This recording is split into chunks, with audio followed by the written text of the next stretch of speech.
See everybody kind of spread out all throughout. It's kind of fun. Yeah. So I don't know how about you guys, but when I sing, it makes me feel better. If you're not feeling super great, it just raises your actually endorphins and all that stuff, and it also like brings it out to the community and shares it with other people. So I would love for us to stand together and sing Waymaker this morning, and let's just push it out there. Let's bring it into the world, to make it create a healing presence here. I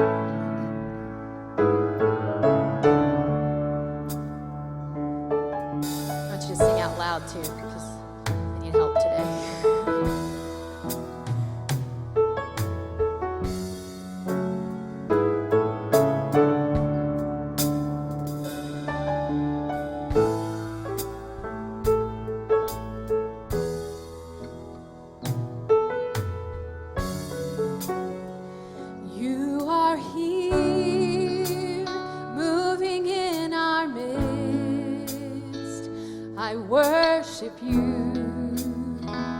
I worship you. You are here working in this place. I worship you. I worship you. You are waymaker, miracle worker, promise keeper, light in the darkness, my God, that is who you are. You are waymaker, miracle worker, promise keeper, light in the darkness, my God, that is who you are. You are here, touching every heart. I worship you. I worship you. You are here, healing every life. I worship you. I worship you. You are waymaker, miracle worker, promise keeper, light in the darkness. My God, that is who you are.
remain standing.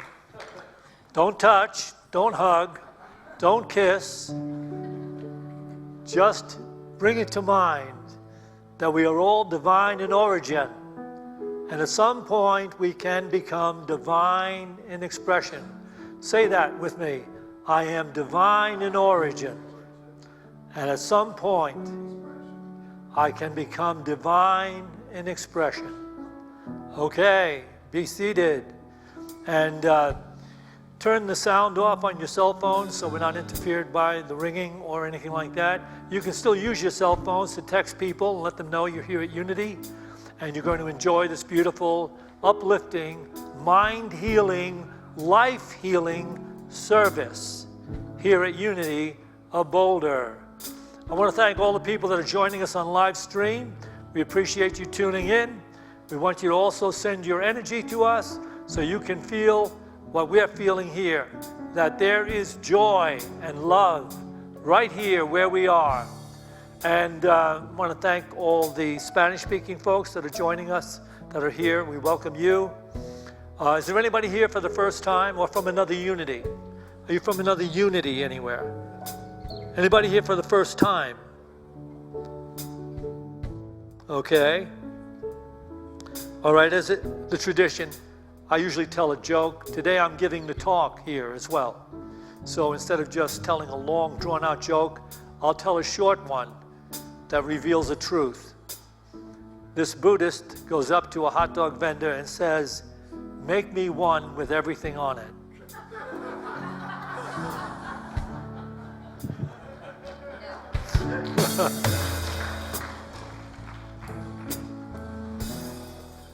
Good morning, everyone. Welcome to Unity of Boulder. Thanks for coming out today. We got a few quick announcements.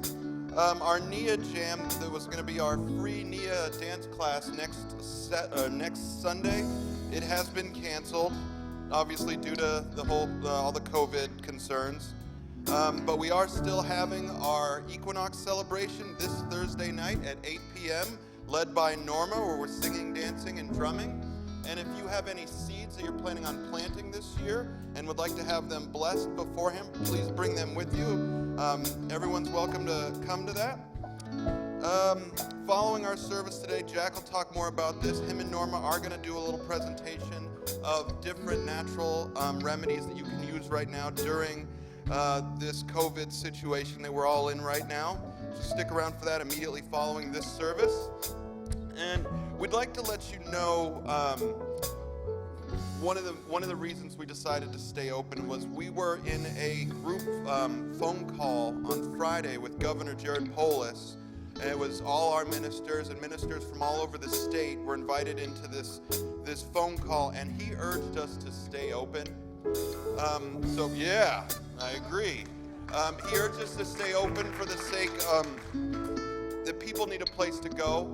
So we still urge you, be safe, be smart, cough into your sleeve. You've heard all this pretty much every 5 minutes for the last 2 or 3 weeks. Don't touch each other unless you have to, that kind of stuff. Unless someone's forcing you to. But, just the normal stuff. Be smart. We have hand sanitizer at all of our doors. Give yourself room in this. We got plenty of space in this room. If you'd like a little more room, that's fine. So, but other than that, welcome to Unity of Boulder and have a great day.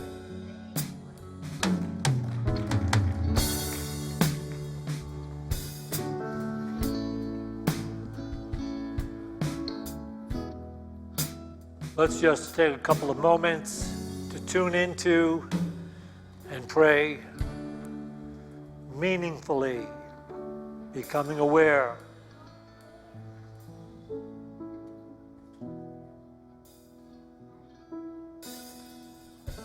We are always in the presence of a greater intelligence, a greater love. We open ourselves to you, Almighty God,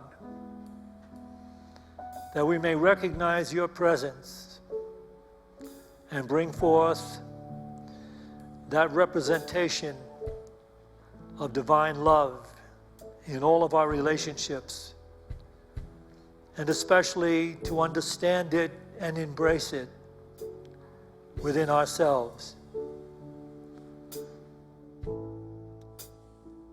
our hearts and minds are joined in praying for all of those that have succumbed to the virus that is sweeping the planet. We pray that your divine life energy will enter them, enter every cell, nerve, every tissue, organ, and bone of their bodies, and bring forth that healing that is necessary and needed at this time. We pray specifically that we might become emissaries of the divine love and light that knows the truth, that in your presence there is no disease. Acknowledging that, we go forth from this prayer with gratitude and love for the opportunity to practice your presence in every moment, in every place, in every condition. To this we say, Amen.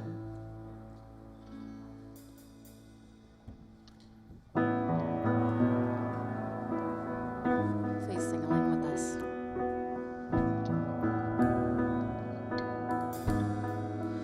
You are my forever love. You are my forever love. You are my forever love. You are my forever love. We'll sing that again. You are my forever love.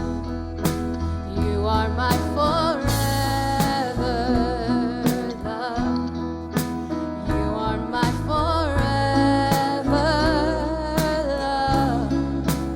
You are my forever love. From the bottom of my heart, I'll sing to you. From the depths of who I am, I love you. With everything inside, I'll run to you. With all that I've become, I owe to you. You are my forever love. You are my forever love. You are my forever love. You are my forever love. From the bottom of my heart, I'll sing to you. From the depths of who I am, I love you. With everything inside, I'll run to you. 'Cause everything I become, I owe to you. You are my forever love. You are my forever love. You are my forever love. You are my forever love. Nothing in this world could ever separate us. I will love you more than anyone on earth. Nothing I desire could ever satisfy me the way that you do.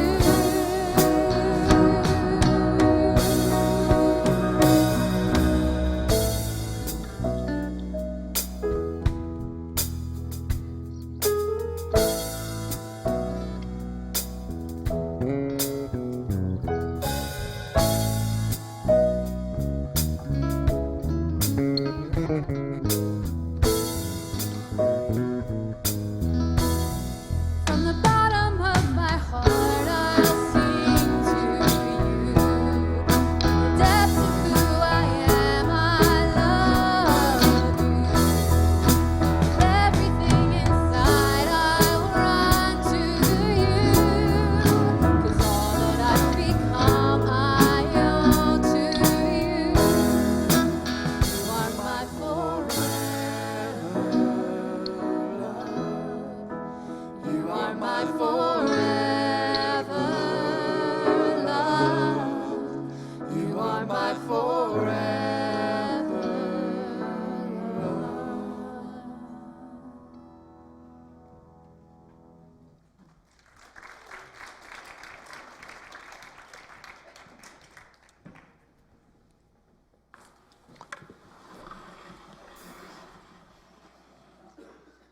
Welcome, all you brave people. Okay. I suspect that the coronavirus is on everybody's mind. What you may not know about it is something I discovered in my 20s.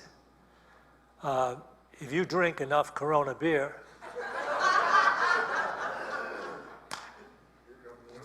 the virus will never affect you. And if it does affect you, you won't even know that you've been affected.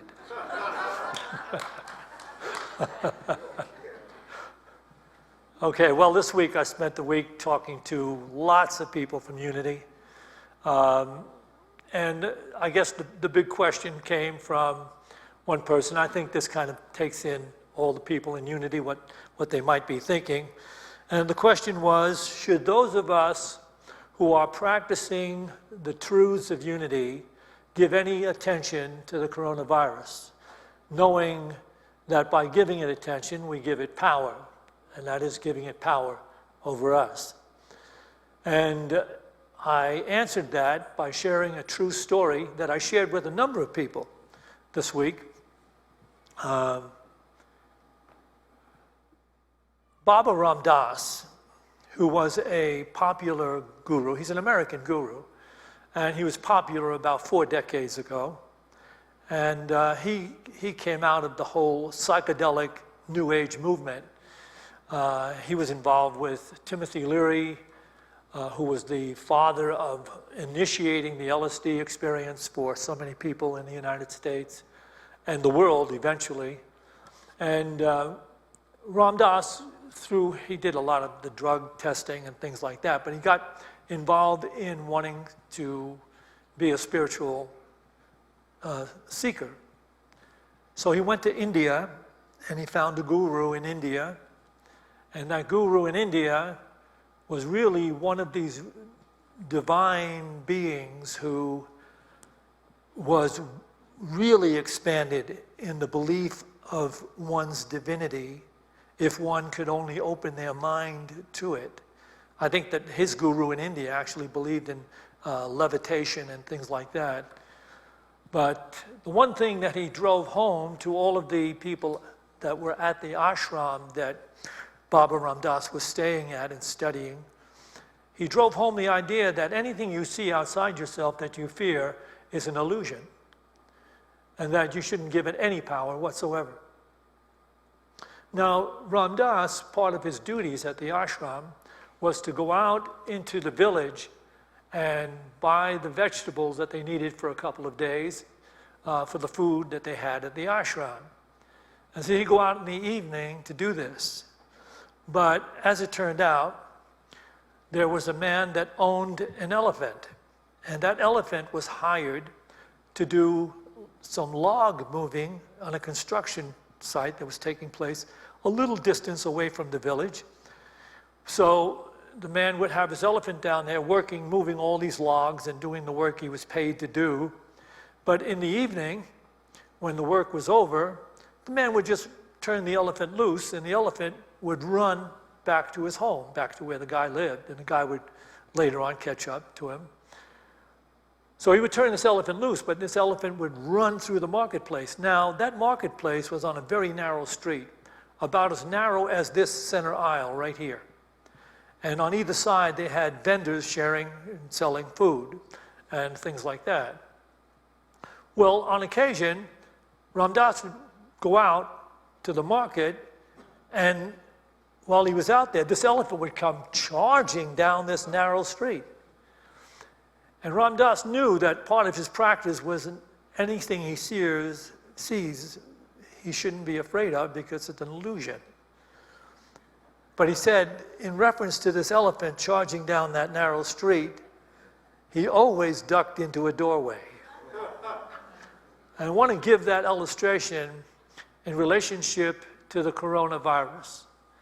We have taken reasonable precautions here to protect people who will be in attendance. The fact is, they actually, they sprayed the pews with Lysol, and we have the hand sanitizer at every door.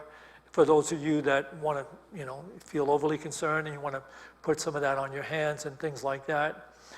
But We are just acknowledging that in the same way that Ram Dass is acknowledging a charging elephant. When we get right down to it, we don't abandon our beliefs in the unity truths. Now, unity itself was co-founded by Charles and Myrtle Fillmore. They both believed in and taught spiritual healing and spiritual principles. Not only that, but each of them demonstrated spiritual healing. Myrtle Fillmore had come down with tuberculosis at a time when tuberculosis was fatal. And she was told by doctors that she wasn't going to live but a few months. And she also had something else she had contracted with that. I forget what it was, some strange thing like typhoid or something else. But she wasn't in good shape at all. But she heard this affirmation from a Dr. Weeks. And that affirmation is this: I am a child of God. I do not inherit disease. And she used that affirmation to heal herself. And she healed herself completely. It was over a period of about 2 years. In fact, her healing is the very reason why we have unity today. Because her husband, Charles, was so impressed by the fact that she healed herself with an affirmation that he decided to study all the major religions of the world, all the major religions, but he studied them in a way to find out where did they agree, not where they disagreed. He wanted to find out where do all these major religions that come out of some great master, where do they agree? And out of that came the idea of unity. That's why it's called unity. So we acknowledge the truth at the core of every major religion. And the truth at the core of every major religion is this: we are all one. We are all interconnected, one with another, all of us. We are all one in God.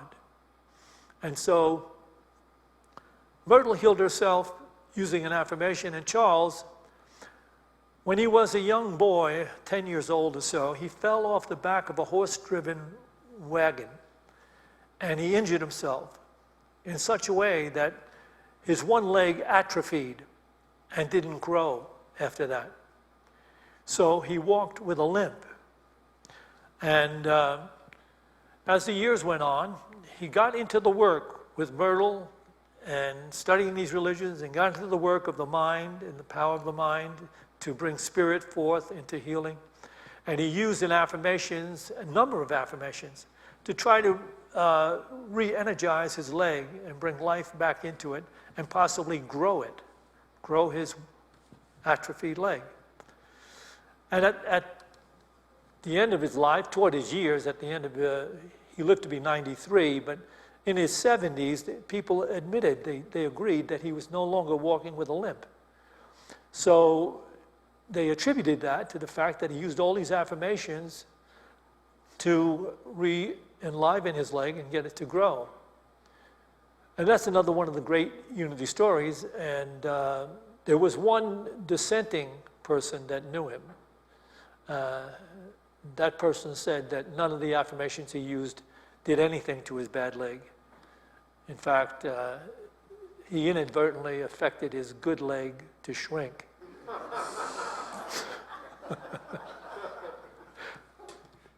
That's not true. That's just a little joke to lighten things up here, okay? They did testify to the fact that he did walk without a limp later in his life. So modern day masters, when they talk about spiritual healing, they are talking about a transformation in mind from personal consciousness to universal consciousness.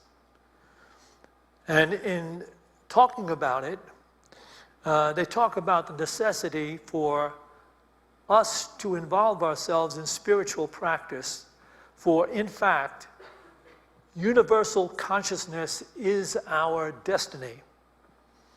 And it is the destiny that we are called to align ourselves with and ultimately enter into that divine awareness in which we will have healed our minds of that which creates disease.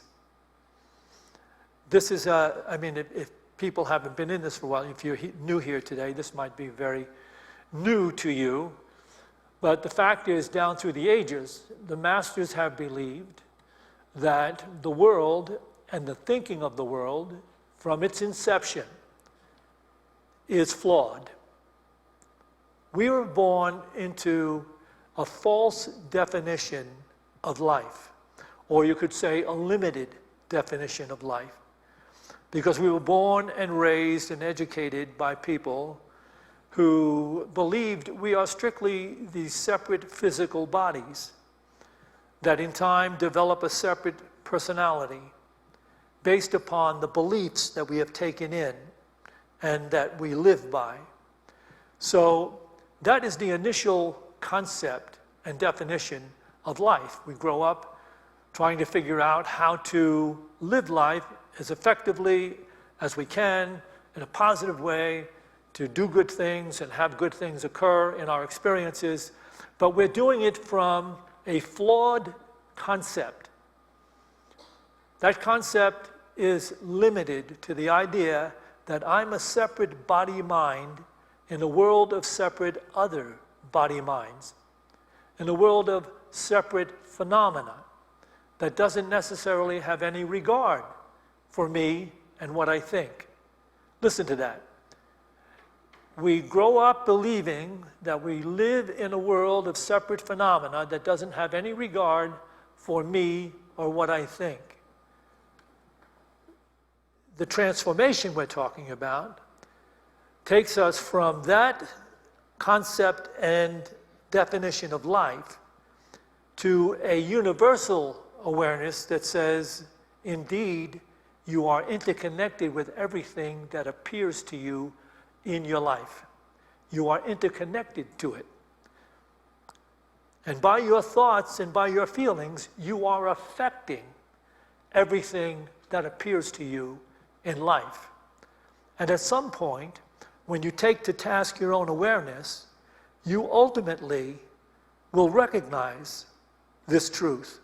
And by honoring it, you will become more and more aware that you are one with God, one with the ongoing Creator that is giving life in every given moment. That is the destiny of everyone on this planet. So let me begin by sharing this truth with you as it's given to us in A Course in Miracles. Can we have this up? This is from the Old Course in Miracles text, page 203, paragraph 1, or in the new edition, it's on page 218. Miracles are merely the translation of denial into truth. If to love oneself is to heal oneself, those who are sick do not love themselves. Therefore, they are asking for the love that would heal them, but which they are denying to themselves. If they knew the truth about themselves, they could not be sick. The task of the miracle worker thus becomes to deny the denial of truth. The sick must heal themselves, for the truth is in them. Yet having obscured it, the light in another mind must shine into theirs, because that light is theirs. The light in them shines as brightly regardless of the density of the fog that obscures it. If you give no power to the fog to obscure the light, it has none. For it has power only if the Son of God gives power to it. He must himself withdraw that power, remembering that all power is of God. I'm going to take this back again, and I'm going to change a few things while I'm reading it, because I think it might be helpful to you to grasp it, especially if you haven't become used to the Course in Miracles and its point of view. So can we take this back again? Miracles are merely the translation of denial into truth. Okay, that right off the bat is saying that the mind is in denial of the truth that we are all interconnected. And that requires a translation. If to love oneself is to heal oneself, those who are sick do not love themselves. You would have to understand A Course in Miracles a little more to understand when it speaks about to love oneself is to not love oneself as this separate body-mind in a world of separate others, but to recognize the self includes everything you see around you. Your self includes everything you see around you. And so it goes on to say, therefore, if you're still operating in the idea that I'm just a separate body-mind, sort of like a victim of conditions and circumstances, you are asking for love, you want love, but you are denying it to yourself. If you knew the truth about yourself, you could not be sick. If you had entered the divine consciousness that the masters share and say is our destiny, if you enter that consciousness, you cannot be sick.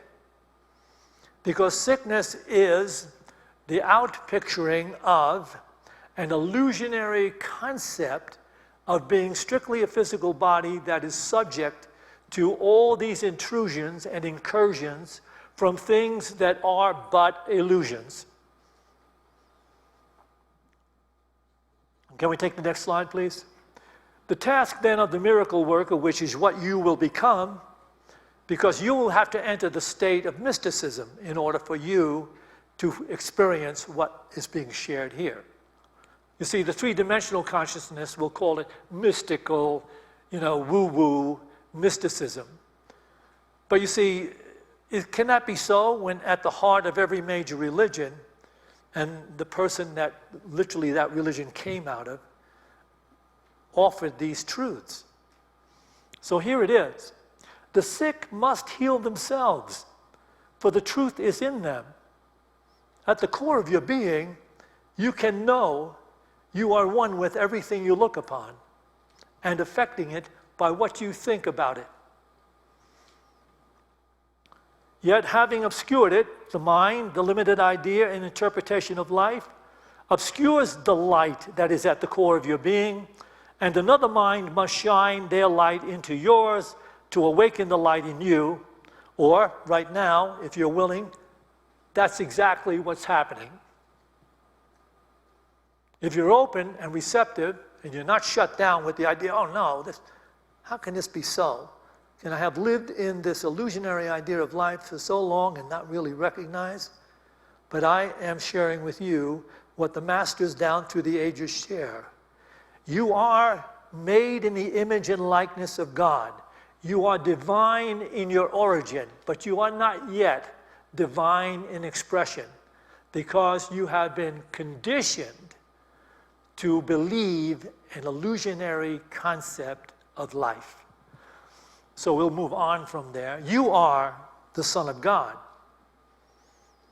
But only when you recognize that it is your destiny to rescue your consciousness from the ego-centered idea of self. It is our calling to at some point become unhappy with life as it exists in the three-dimensional consciousness where the illusion of separation prevails. That's what it is. It's the illusion of separation.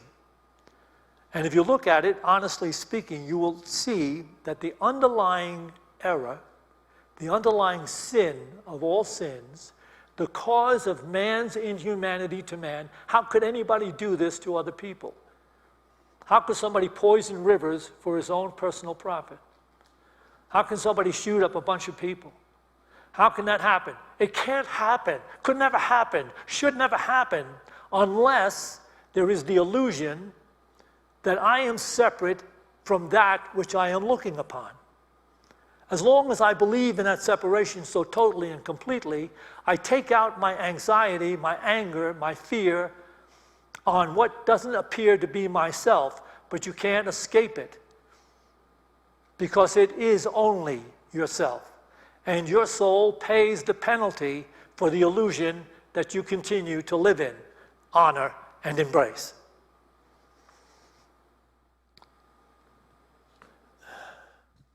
Let's be awake to this.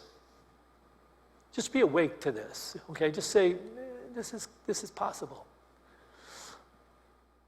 If you don't love yourself, you cannot possibly love any other, because every other is part of yourself.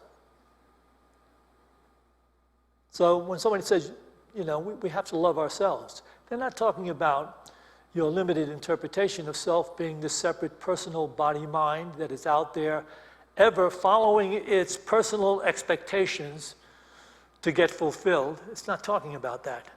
It's talking about one that has entered into the divine origin of his or her being, which is sometimes referred to as Christ in you. Your divine origin. That's who we're talking about when we're talking about yourself. So unless you love from that perspective, let me put it this way. Buddha put it this way. It's all about unconditional acceptance, unconditional compassion. So our journey on this planet right now is for each of us to so embrace this truth, to unconditionally accept and have compassion for yourself, to unconditionally accept and have compassion for all others, opens your consciousness from the resistance to the illusions that operate in the limited idea of self. It purifies those illusions by practicing the presence of the oneness and the love of God. And so we unconditionally accept and have compassion for ourselves, while we also unconditionally accept and have compassion for all others. This bespeaks the universal awareness. Now, if you don't take anything else away from this talk, someday you will take this thought and you will know the absolute truth of it. Someday, right now, see what happens when I say this. I want you to repeat this to yourself. But see what happens inside you when I say this, because I say that this conditioned, illusionary, ego-centered idea of things is like a demon. And it doesn't openly respond, easily accept the truth. In fact, it resists it. See how much resistance you have to this. There is only one in all, and the all is in everyone. There is only one in all, and the all is in everyone. We have this next PowerPoint, please. This is related by the apostle. In the book of Acts, chapter 17, you can read it this way.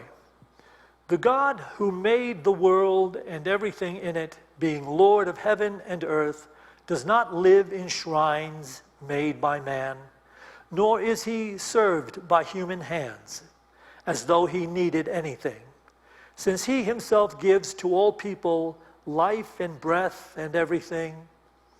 And God made from one every nation of mankind to live on all the face of the earth, having determined allotted periods and the boundaries of their habitation, that they should seek God in the hope that they might feel after him and find him. Yet he is not far from each one of us, for in him we live and move and have our being. as even some of your poets have said, for we are indeed his offspring. Can we just leave this up here a moment? Take a moment to think about this. Use your imagination if you can't use anything else. Just imagine right now. What would happen to a person who accepted this? In him, in God, we live and move and have our being. As even some of your poets have said, for we indeed are his offspring. Can we take this back to the slide before, please? To feel after God in hopes that we might find him. What would happen if you really wholeheartedly believed that? What would happen? You would become reverent, which is what is missing in the whole illusion-driven, third-dimension world thinking of separation. It is devoid of reverence. The joy and the beauty of being alive in the awareness of God as a benevolent presence of love for everything. What preacher, minister, or guru would have to give you rules and regulations to live by to make you right with God, that someday you could go on to some distant heaven after you drop this body, having lived in the illusion all your life? So you go on to heaven, and what do you think you'd find in heaven? You know what you're going to find in heaven? If that were true, the one thing you would have to find in heaven, you would have to find reverence. You'd have to be reverent in your heart, in your mind. You'd have to look upon everything with compassion and acceptance instead of separation and fear. And that's the whole ball game. That's all the masters have ever said to us down through the ages. Wake up.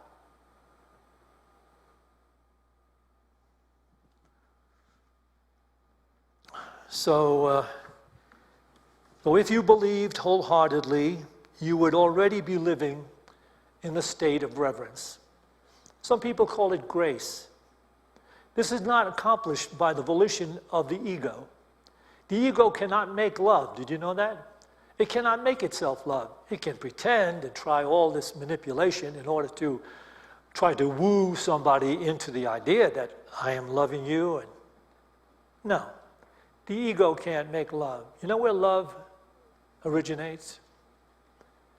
It originates when a human being becomes determined to try to understand and live as one who is a representative of God. So as you do your spiritual practice, honestly, you will have experiences that show you that everything around you is responding to you in a more friendly, kind, insightful way. But at some point, when you're doing your practice, something will come into you, and it will open you. And from that day on, you will know what Jesus said: I and the Father are one. I always do what is pleasing to God. I can't do otherwise, because it is not even I who live, but God who lives through me. And your life will be filled with such joy and beauty and peace and honor and integrity. You'll say, where have I been all those years? Doing what? For what? So finally, here's the whole burrito. Whatever you're going to eat today, eat this burrito. Have this up here, please.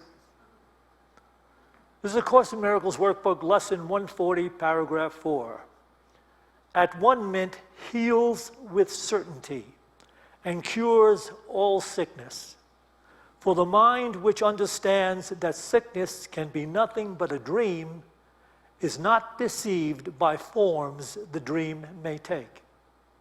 Sickness, where guilt is absent, cannot come, for it is but another form of guilt. At 1 mint does not heal the sick, for that is not a cure. It takes away the guilt that makes the sickness possible, and that is cure indeed. For sickness now is gone, with nothing left to which it can return. Can we take this back again? Before I take it back again, remember what our how-to is. Just close your eyes a second. Remember, I just need to be willing. I can't make it happen, but I need to be willing to have it happen. That I can accept with compassion myself just as I am. And I need to be willing to have it happen. That I can accept all others just as they are. Dropping all blame and condemnation and guilt whenever it comes to mind. Dropping all blame and condemnation and guilt whenever it comes to mind. I am willing to accept with compassion myself just as I am. I am willing to accept with compassion all others just as they are. And now, at 1 mint heals with certainty and cures all sickness in mind and body. For the mind which understands that sickness can be nothing but a dream is not deceived by forms the dream may take. Sickness, where guilt is absent, where condemnation is absent, where blame is absent, cannot ever come, for it is but another form of guilt. At 1 mint does not heal the sick, for that is not a cure. It takes away the guilt that makes the sickness possible, and that is cure indeed. For sickness now is gone, with nothing left to which it can return.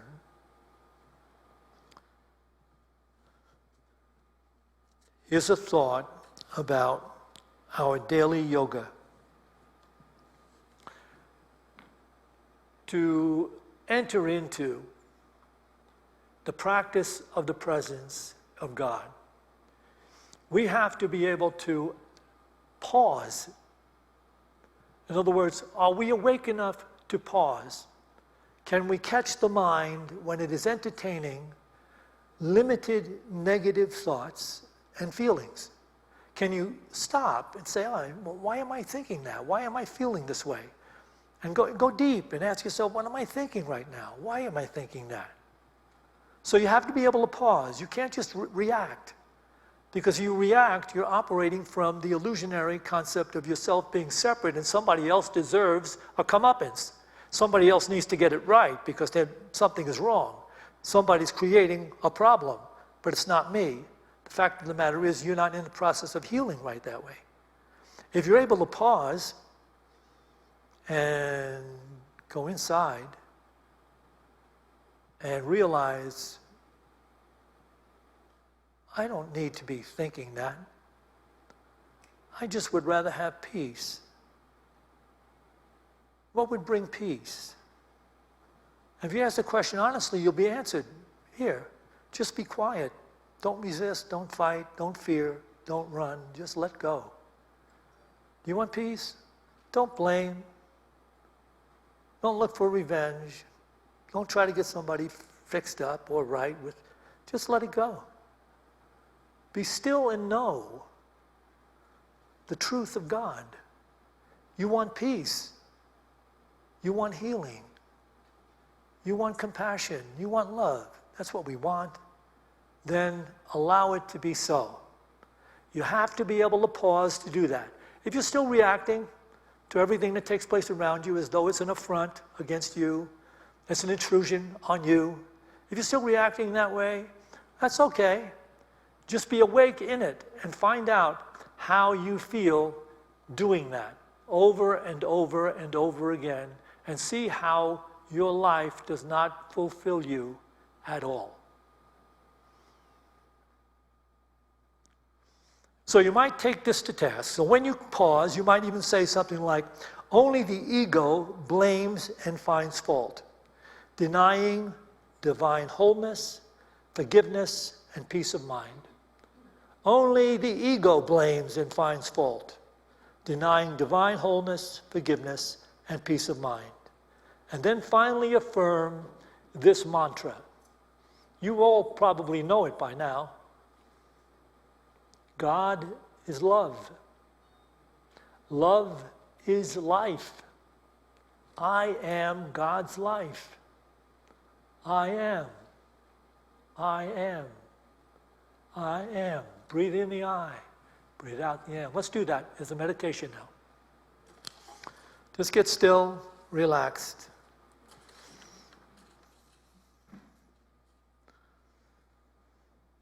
And become aware that breathing is a miracle. Remembering to pause and breathe whenever limited negative thoughts arise. Remembering to be still.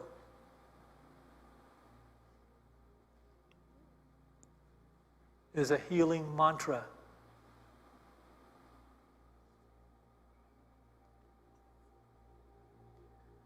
Now just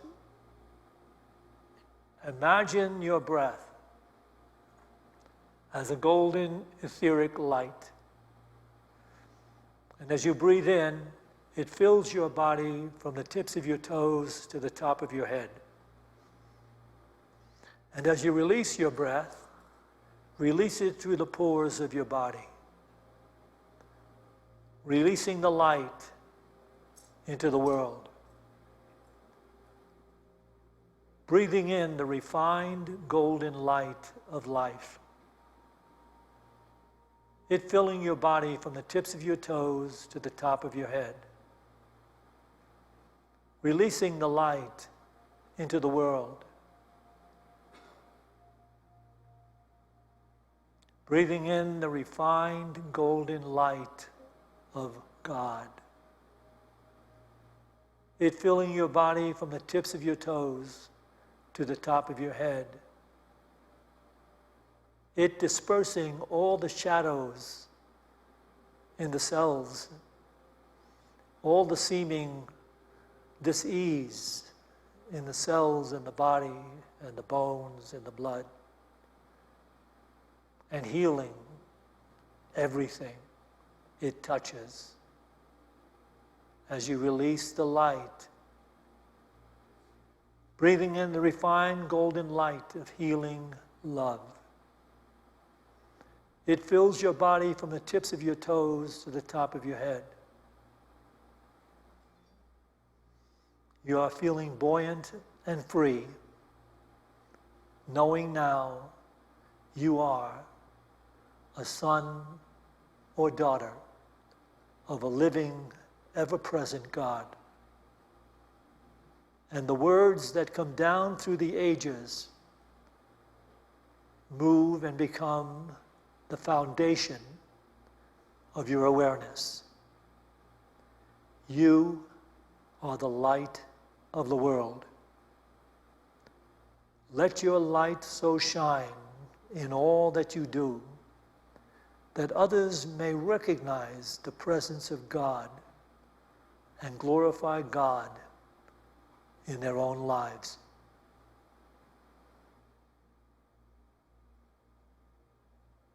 You are the light of the world.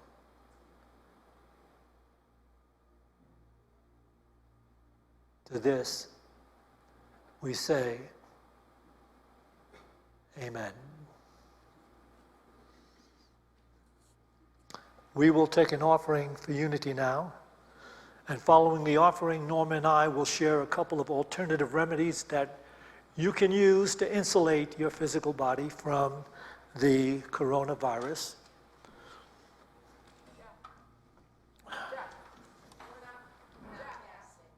Oh, that's right. Oh, I forgot. Okay, here's the way the offering will be taken. It'll be taken when you leave the sanctuary. There'll be somebody, or at each door, there's somebody with a basket. And please don't pass it by today. You can see we're short on numbers, and it may happen that way for a while.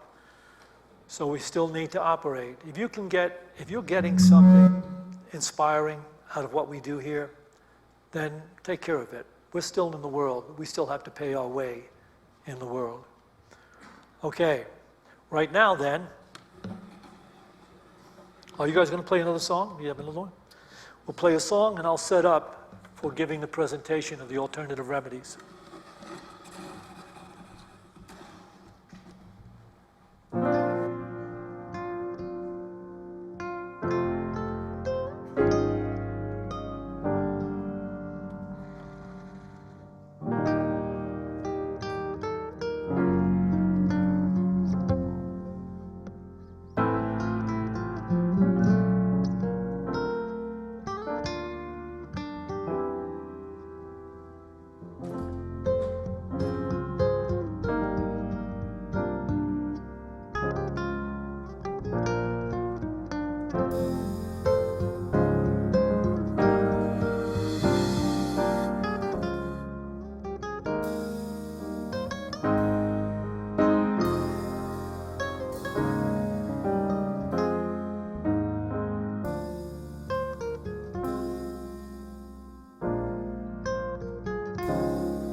You singing again? I'm going to do this first, and then we can do I Release and Let Go. Where's my partner? Oh, okay.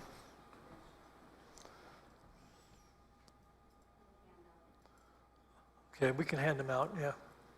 Have the ushers hand them out. Well, I'll tell you what, they can just pick one up, yeah. Come on up. Okay.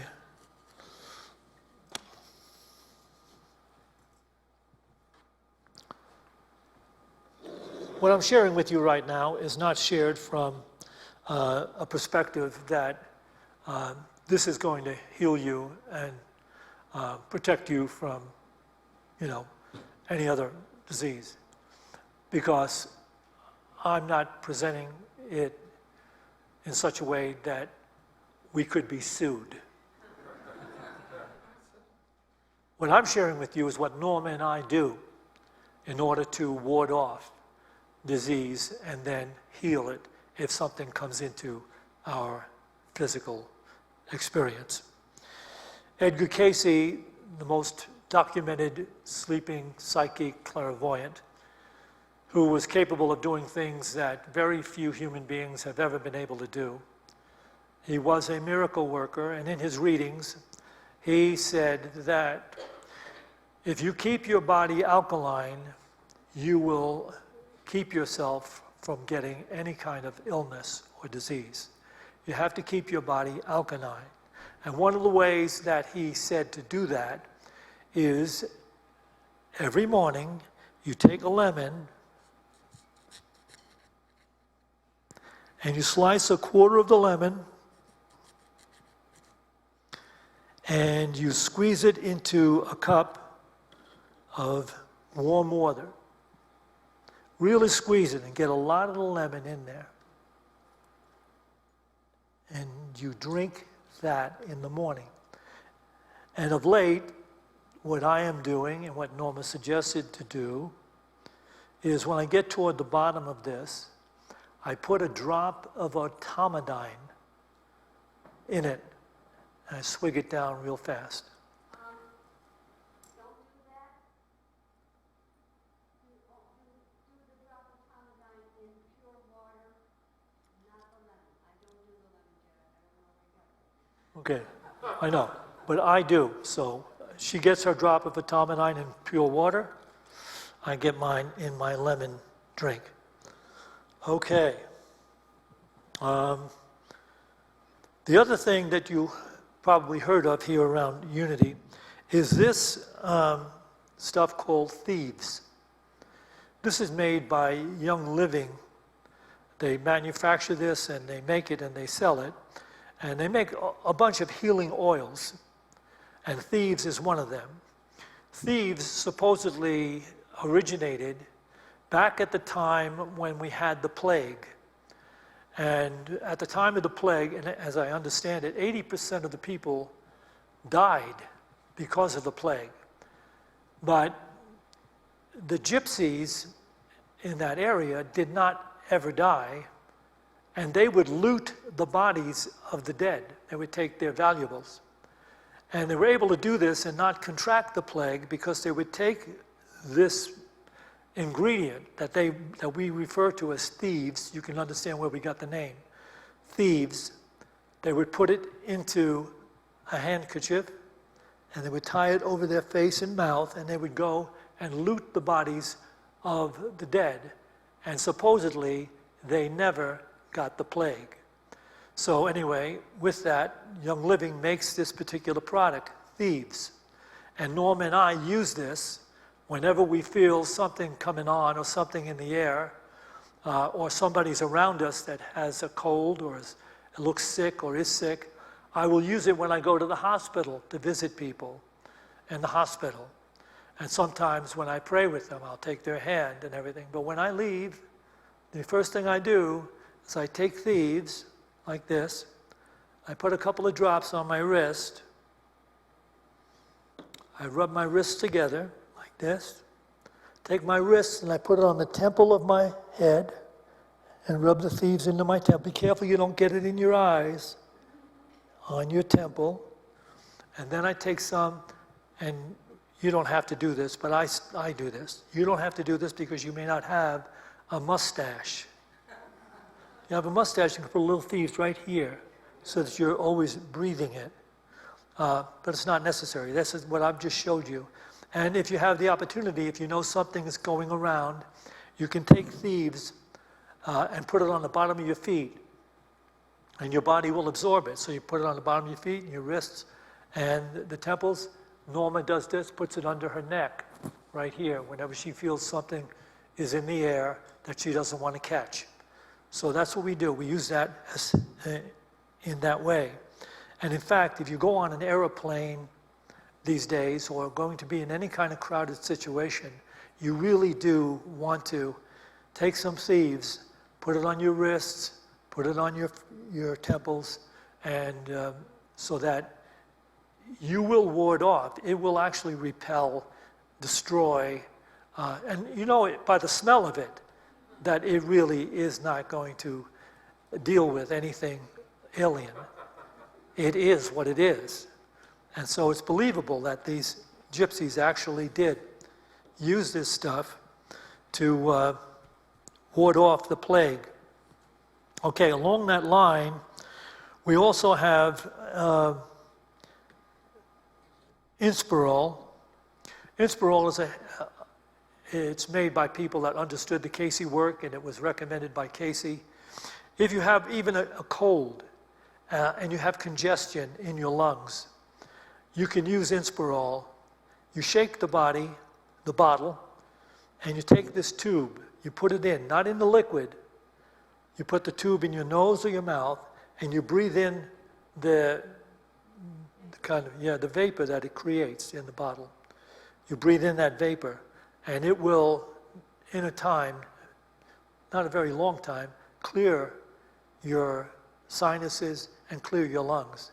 It's also very, it's got a bite to it as well, but that's what Norma and I use, and I'm just saying this.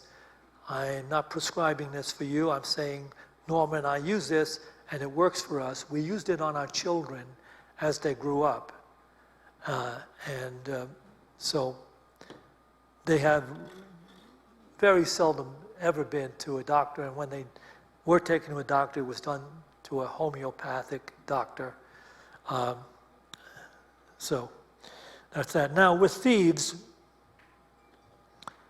it's going to sound like I'm doing a commercial. We have these necklaces. They don't come in these pretty boxes. They come in a plastic wrapper. I don't know who put this one in here. Heather, she did. Look at this beautiful thing. You know what we charge for this? $15 in the bookstore. We don't. See, the reason why you got to tithe more, because we don't know how to market ourselves. But this particular necklace opens up, and if I can get it out of here, this particular necklace actually opens up, and it was made to do this.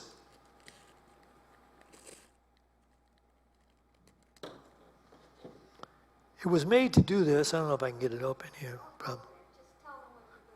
Thank you. Thank you. It comes with 5 round sponges. And you can take one of these oils. It doesn't have to be thieves. But if you are going on an airplane, it's thieves you want to put on one of these sponges. And you put it inside this necklace and close it. It's perforated throughout. So you will be breathing the aroma of thieves all the time it's on you. The other sponges are for the other oils that they make in that company. There are, things that give you peace and calming is the name of one of them. There's peppermint, which clears your stomach if you've got a stomach problem going on. So this is what's available. We only have 5 of them available right now because we don't know how to market. Should have more. And finally,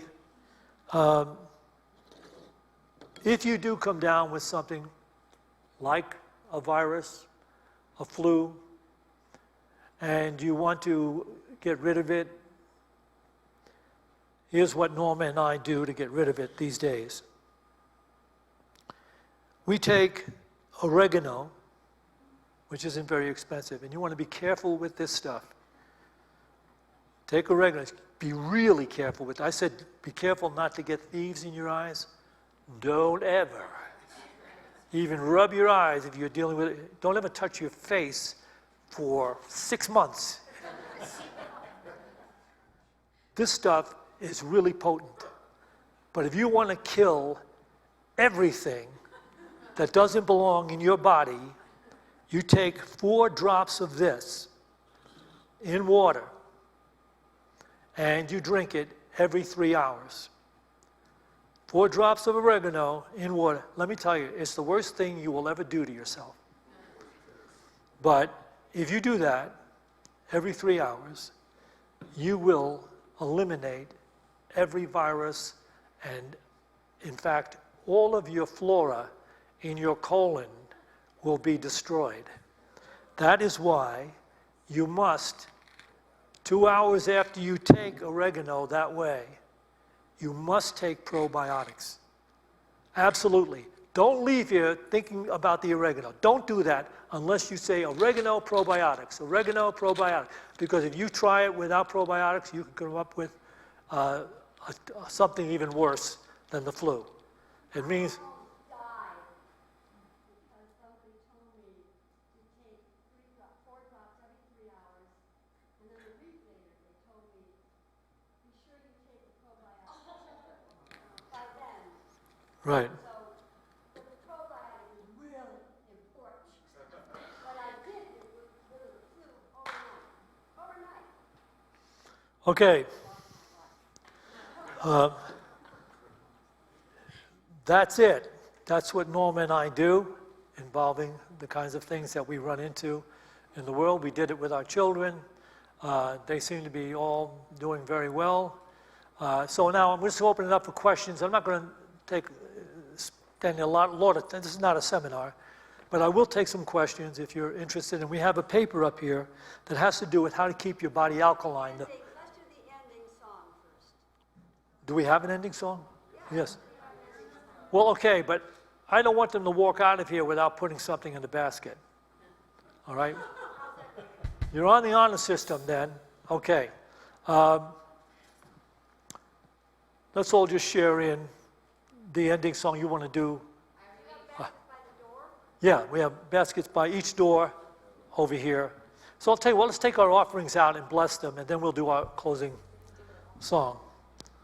And then anybody that wants to stay, if you have a burning question you have to ask, just come on up and ask it. The bookstore's open after, is it? Do we have anybody in there? Yeah. Okay. As we take our offerings in our hands, let's bless them from the heart, knowing that we are divine in origin, born to become divine in expression. And let's use that as our offering statement. I am divine in origin, born to become divine in expression. Together, please. I am divine in origin, born to become divine in expression. So it is. I release and I let go. 1, 2, 1, 2. I release and I let go. I let the Spirit run my life, and my heart is open wide. Yes, I'm only here for God. No more struggle, no more strife. With my faith, I see the light. I am free in the Spirit. Yes, I'm only here for God. I release and I let go. Really mean it. Let the Spirit run my life, and my heart is open wide. Yes, I'm only here for God. No more struggle, no more strife. With my faith, I see the light. I am free in the Spirit. Yes, I'm only here for God. I release and I let go. I let the Spirit run my life, and my heart is open wide. Yes, I'm only here for God. No more struggle, no more strife. With my faith, I see the light. I am free in the Spirit. Yes, I'm only here for God. Yes, I'm only here for God. Yes, I'm only here for God. So it is. Prayer partners down here. We have a prayer partner. If you want to pray with someone, come down and see our prayer partner. You can go downstairs to our beautiful meditation room and share a prayer. We have a couple of prayer partners down here. All right. Have a great week. You are welcome. Leaves will help people. It smells like Christmas. Uh-huh. Right. It smells like, I think it smells like Christmas. Oh, well, good for you. Right, I think it may attract people. It smells like Christmas. right. Hi there. Okay, then. How are